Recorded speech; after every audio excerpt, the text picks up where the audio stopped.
औज़ुबिल्लाहिमिनश्शैतानिर्रजीम बिस्मिल्लाहिर्रहमानिर्रहीम। डॉक्टर आसिफ इजहार आपकी खिदमत में। ख़वातीन व हज़रात, आजकल तकरीबन हर घर की यही कहानी है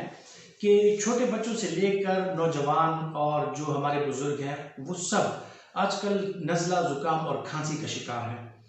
तो इस हवाले से आज मैं आपसे कुछ बातें करना चाहता हूँ, उनकी वजाहत करना चाहता हूँ कि ये हुआ क्यों है, होता क्यों है, और अगर किसी को नज़ला ज़ुकाम और ये मौसमी बुखार और ये खांसी हो जाए उसको क्या करना चाहिए और क्या ऐसी चीज़ें हैं जिनका ख्याल रख के आप इनसे अपने आप को दूर और महफूज रख सकते हैं। जिस तरह का आप सब लोगों को पता है कि पिछले कुछ महीनों से 2.5-3 महीनों से ऑलमोस्ट पूरे मुल्क में खुश्की का एक मौसम चल रहा है और बारिशों की इंतहाई कमी है।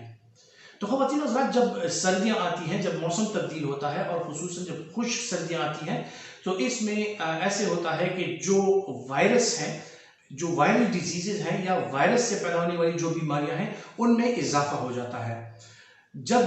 गर्मियां आती हैं तो पेट के वायरस या वो चीज़ें जो पेट को ज़्यादा या वो वायरस जो पेट को ज़्यादा पेट पे असरअंदाज होती हैं उन बीमारियों में इजाफा हो जाता है, उनका रुझान ज़्यादा हो जाता है। और जब सर्दियां आने लगती हैं या जब सर्दियां आती हैं और खुश्क सर्दियां आती हैं तो इसमें जो वायरस ज़्यादा एक्टिवेट हो जाते हैं और ज़्यादा हमलावर होते हैं वो वाले वायरसेस होते हैं जिनसे नज़ला ज़ुकाम और सीने की जो बीमारियां हैं वो जन्म लेती हैं।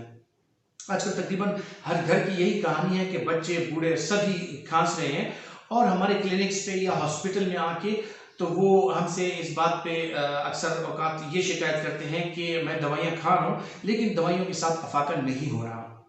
तो सबसे पहले मैं आपको ये बताना चाहता हूँ कि अगर वायरल बीमारियां हो जाए, वायरल डिजीजेज अगर हो जाए या वायरल जो फ्लू हो जाए उसमें आपको क्या करना है, क्या एहतियाती तदाबीर हैं और क्या ऐसी चीज़ें हैं जिनको इस्तेमाल करके या जिनका ख्याल रख के आप इनसे बच सकते हैं या जो है तो इनसे महफूज रह सकते हैं।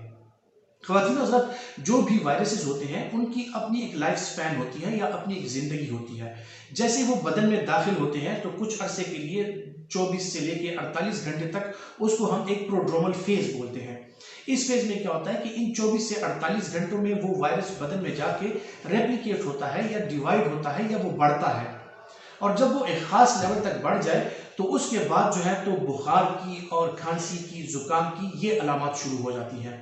कुछ वायरसेस ऐसे होते हैं जिनका लाइफ स्पैन 3 से 5 दिन तक होता है और कुछ ऐसे होते हैं जिनका 5-7 से लेकर तकरीबन 10 या 14 दिन तक हो सकता है। अब इस दौरान में क्या किया जाए? इस दौरान में जो मरीज है उसको हल्का हल्का बुखार महसूस होना, बदन में दर्द होना, फ्लू किसी कैफियत और खांसी का वो शिकार हो जाते हैं।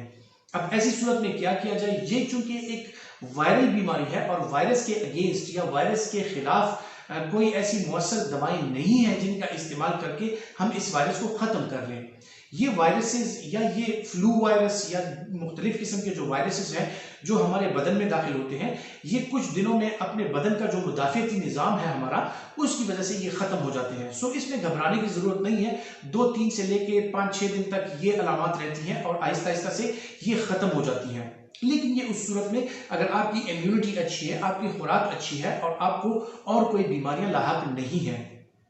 किसी को अगर कुछ और बीमारियां लाहक हों या जो एक्सट्रीम्स ऑफ एजेस पे हों, मतलब 1 साल से कम उम्र के बच्चे या 60 साल से ज्यादा उम्र के जो लोग हैं या जिनको शुगर है या ब्लड प्रेशर है या और कोई ऐसी बीमारियां हैं कि उनका मुदाफ़ियती निज़ाम ठीक नहीं है, तो बदकिस्मती से क्या होता है कि जब ये वायरस बदन के अंदर दाखिल हो जाए तो अपनी एक वायरल कैस्केड और एक वायरल बीमारी की चेन वो स्टार्ट कर लेता है जिससे फ्लू, नज़ला और जुकाम होने लगते हैं। इनिशियली जो है गले में किच-किच, उसके साथ फिर थोड़ी खांसी, खुश्क खांसी, बदन का दर्द होना और ये चीज़ें महसूस होने लग जाती हैं। लेकिन जिनका मुदाफ़ियती निज़ाम कमज़ोर है, हमारे वो मरीज़ ख़ास तौर पे फिर इसका ज़्यादा शिकार होते हैं कि उनका मुदाफ़ियती निज़ाम इस वायरस के खिलाफ लड़ते हुए और कमज़ोर हो जाता है और इसी कमज़ोरी का फ़ायदा उठाते हुए मुख्तलिफ किस्म के बैक्टीरिया हमारे गले और हमारे सीने पर वो हमला आवर होती हैं और इससे बैक्टीरियल डिजीज स्टार्ट हो जाती है, यानी नमूनिया हो सकता है और इस तरह के और जो गले की बीमारियां हैं मतलब टॉन्सिलाइटिस, फेरेंजाइटिस और ये चीजें हो सकती हैं और या जो है तो साइनोसाइटिस में ये तब्दील होकर आपके साइनसेस में इन्फेक्शन और इन्फ्लेमेशन कॉज करती हैं जिससे आपको सर दर्द, बुखार, नाक का बंद होना, नाक और आंखों से पानी आना, इसके अलावा खांसी की शिकायत होना ये साथ में आ जाती है। अब एक आम आदमी इस बात का तयन कैसे करे कि उसको वायरल डिजीज है या कोई बैक्टीरियल इन्फेक्शन हो गया है?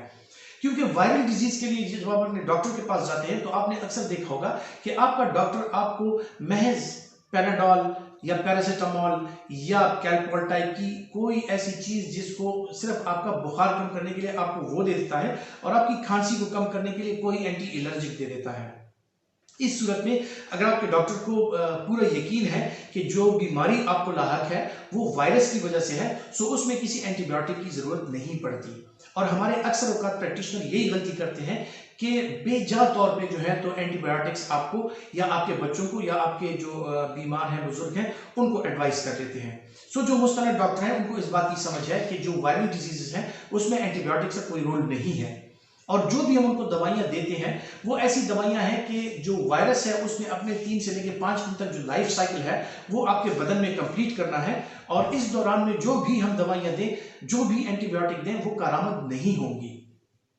अगर खुदा ना खास्ता किसी को इस वायरल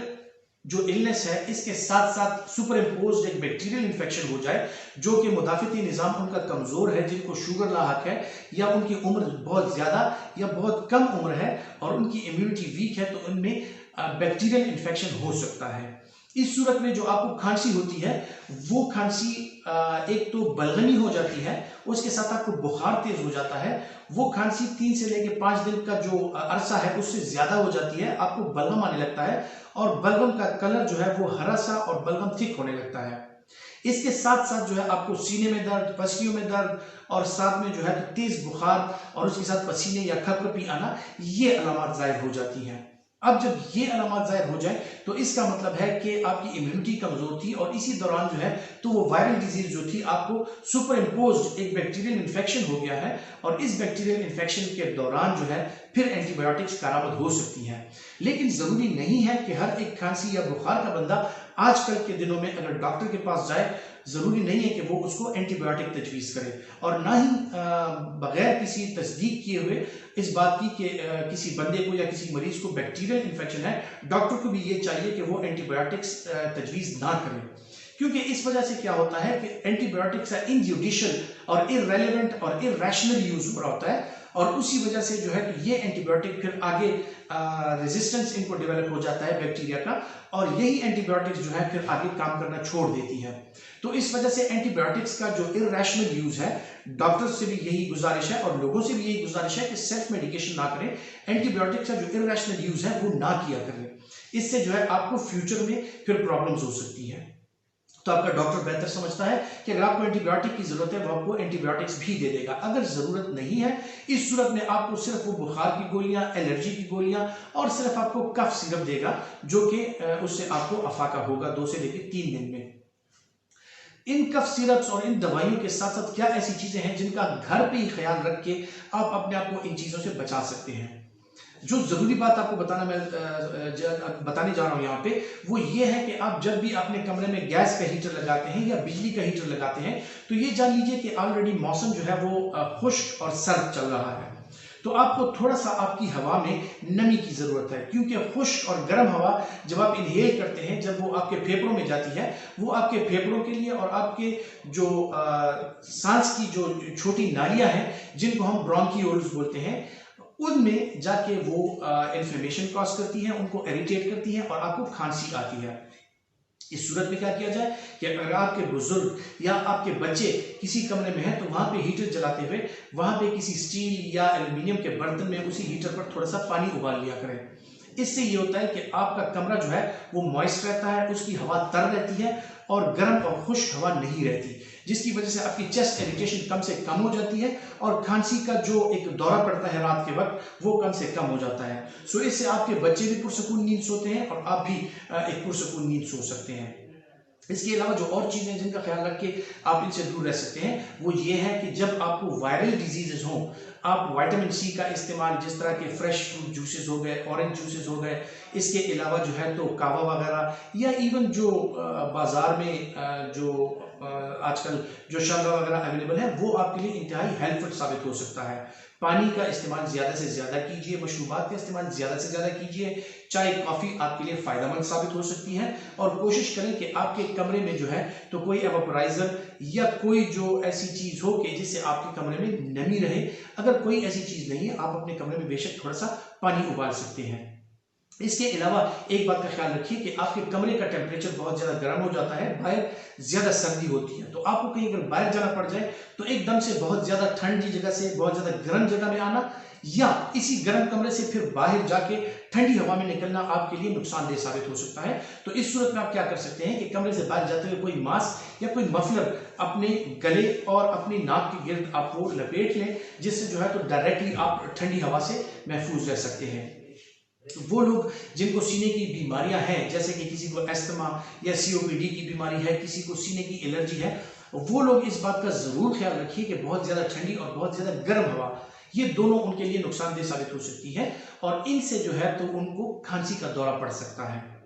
इसी दौरान जब आपको कोई वायरल इलनेस हो, आप अपने डॉक्टर के मशवरे के मुताबिक ही दवाइयों का इस्तेमाल करें। ज़्यादा दवाइयों का इस्तेमाल आपके लिए नुकसानदेह साबित हो सकता है। सो अपने मुस्तनद डॉक्टर के मशवरे के बगैर किसी दवा का इस्तेमाल ना करें। इसके अलावा जो बहुत ही ज़रूरी चीज़ आपके लिए है कि जब कभी आपको वायरल इलनेसेस होती हैं या वायरल बीमारियां आती हैं, सो आपकी इम्यूनिटी उसके साथ वीक होने लगती है और आप खुदा न खास्ता और बीमारियों को एक्सपोज हो जाते हैं। इस दौरान में अपनी खुराक का खुसूसी ख्याल रखिए। आपकी खुराक में प्रोटीन्स और कार्बोहाइड्रेट्स और फैट्स ये मुनासिब मिकदार में होनी चाहिए। खुसूसन जब आपको वायरल इलनेसेस हो, इस दौरान में आपकी प्रोटीन की जो मिकदार है वो आपके बदन को ज्यादा चाहिए होती है, क्योंकि आपकी जो एंटीबॉडीज हैं वो ज्यादातर प्रोटीन्स पर ही मुश्तमिल होती है और प्रोटीन से बनती है।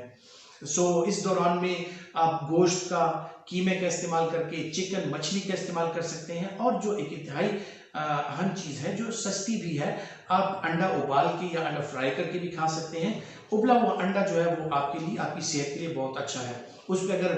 काली मिर्च का इस्तेमाल किया जाए वो भी आपके लिए बेहतरीन है। जो शंदे वगैरह का इस्तेमाल बिल्कुल आप कर सकते हैं।